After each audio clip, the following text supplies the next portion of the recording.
Vous savez, quand on écoute une page d'Évangile, comme celle qu'on vient d'écouter, on ne retient pas tout. Moi, l'aspect qui m'a frappé, et pourtant, vous comprenez que ce n'est pas tout à fait la première fois que je lis cette page d'Évangile, ce qui m'a frappé, c'est de voir Jésus qui prend la décision de quitter Nazareth, de déménager pour aller s'établir à Capharnaüm en Galilée. Il faut savoir que c'est une décision importante parce que Jésus avait grandi à Nazareth. Et à cette époque, aujourd'hui, Nazareth, c'est une ville assez grosse. Hein? J'ai eu la chance d'aller là. Mais dans ce temps-là, c'était un tout petit village.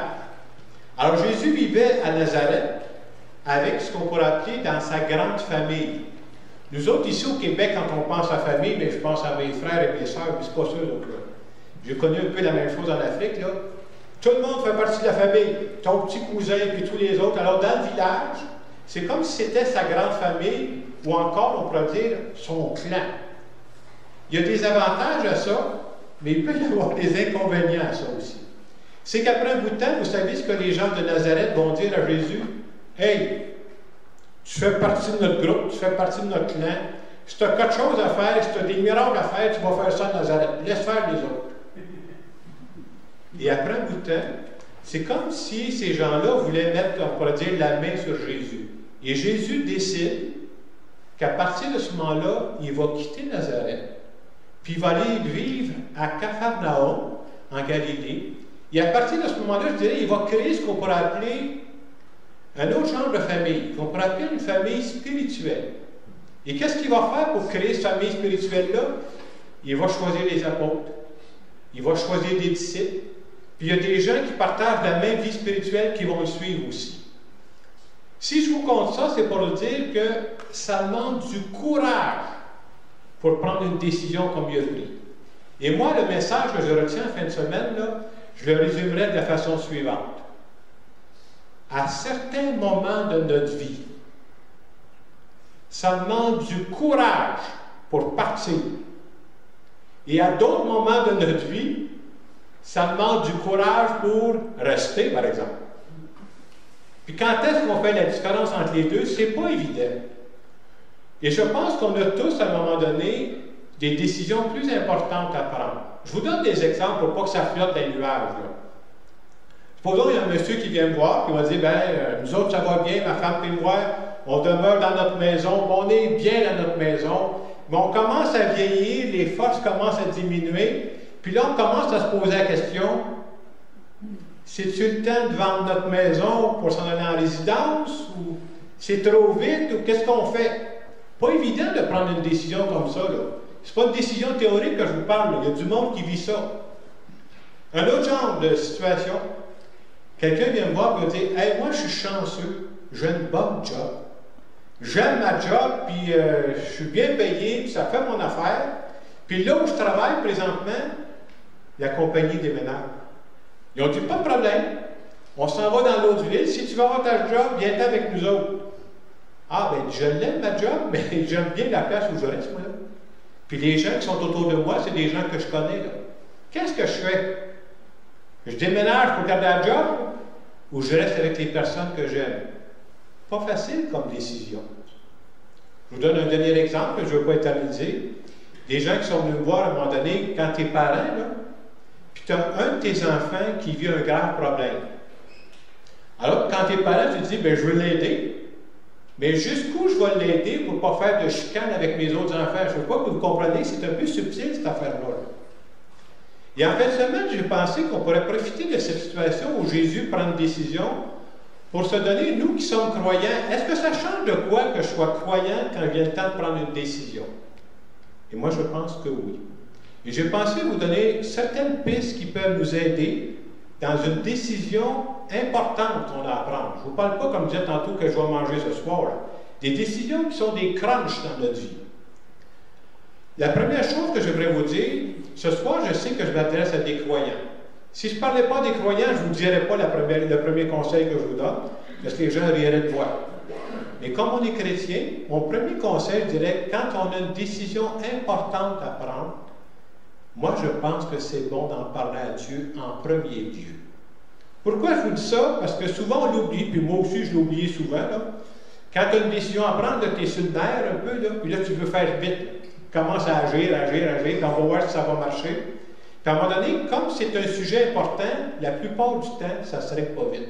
C'est plate, mais c'est ça. Mais comme on a commencé à agir, on avance là-dedans, puis après un bout de temps, on se rend compte que ça ne serait pas tout de suite. Puis là, on attend. Puis à la dernière minute, si ce n'est pas réglé, là, c'est comme si on fait référence à Dieu en dernier. C'est comme si c'est le last call. 9 à 1, là. On est mal pris, là. Alors qu'on devrait commencer par Dieu. Qu'est-ce qu'on devrait faire? J'ai une décision importante à prendre. Dieu, là, je te l'offre, viens m'aider à voir clair là-dedans. Puis non seulement je te demande de voir clair, donne-moi le courage, parce que si j'ai une décision à prendre, j'ai des démarches à faire, moi, là. Va te renseigner, faire des choses. Hein. Donne-moi le courage de faire les pas que j'ai à faire. Et je trouve que quand on fait ça, ça montre qu'on a confiance en Dieu. Ça montre que Dieu fait partie de notre vie. Est-ce que c'est magique ce que je viens de vous dire? Pas du tout. Mais c'est important de le faire. Je connais même des gens qui disent, bien, je connais de mes amis, là, priez pour moi. C'est important la décision que j'ai à prendre.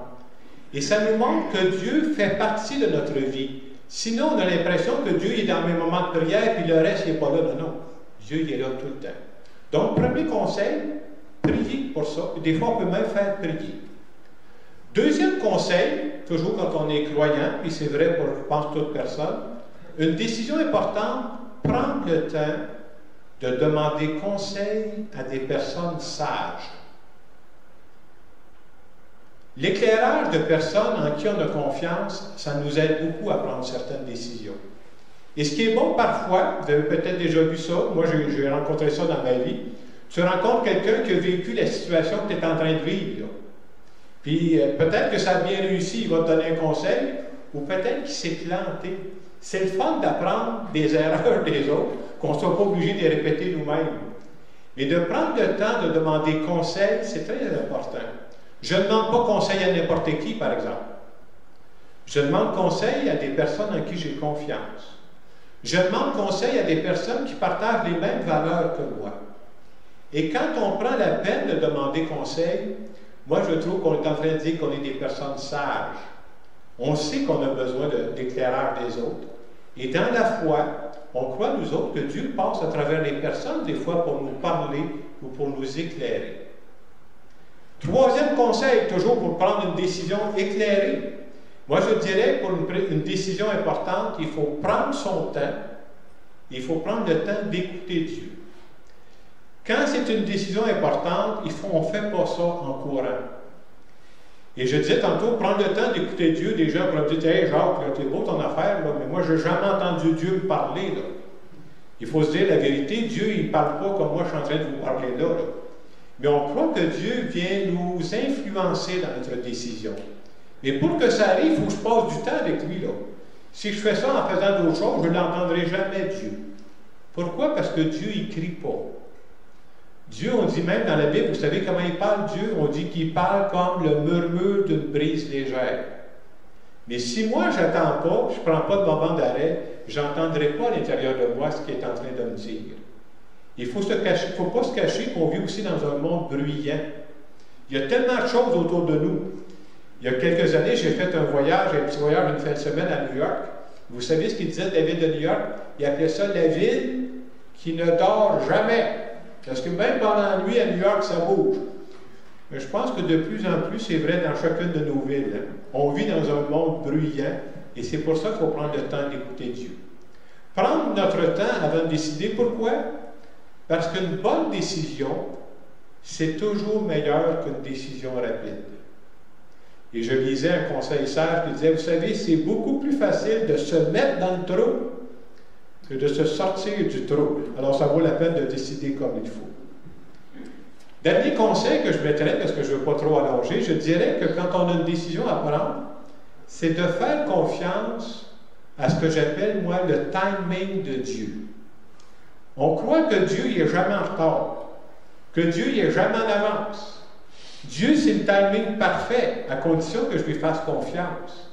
Mais nous, parfois, on est pressés, là. Et moi, je pourrais même faire la bonne chose, mais si je le fais trop vite, ça ne marchera pas.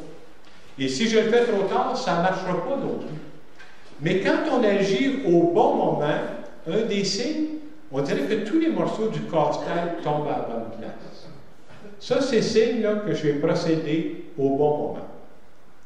Donc, tout ça, pour moi, ce sont des moyens qui peuvent nous aider, quelles que soient les décisions qu'on a à prendre.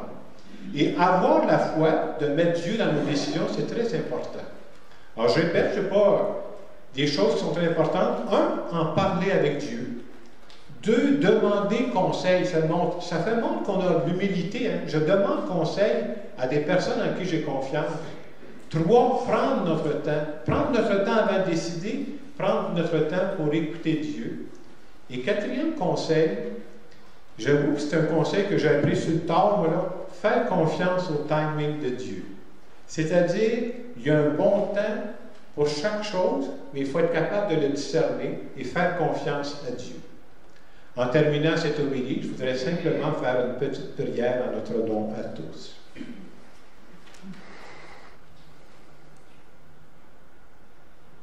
Seigneur Jésus, je veux te dire aujourd'hui que je veux que tu fasses partie de tous les aspects de ma vie.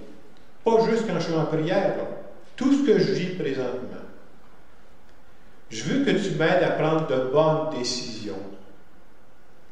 Et je veux te dire merci pour les personnes sages que tu mets sur ma route qui peuvent m'aider. Merci aussi pour ton Esprit Saint, parce que je crois qu'il est là pour m'accompagner dans tout ce que je vis. Merci. Amen. Et je vous invite à penser, je ne sais pas présentement si vous avez des décisions à prendre, ce n'est pas toujours des décisions dramatiques, mais c'est rare qu'on n'a pas des décisions à prendre un peu plus importantes. Et pendant quelques secondes qui viennent, de dire à Dieu, je te confie cette intention-là, cette décision que j'ai à prendre. Viens m'éclairer, viens me guider dans cette décision.